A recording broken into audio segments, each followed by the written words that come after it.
Many people ask me what structure will last for our solar panels. So guys, I would suggest to all of them that you should use C-channel structure.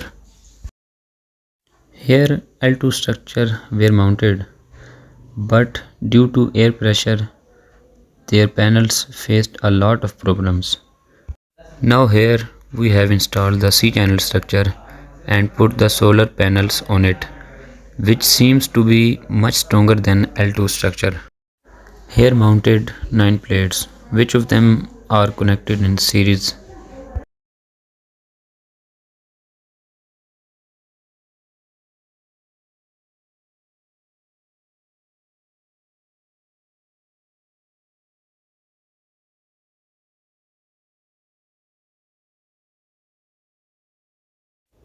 So guys, this is our final look.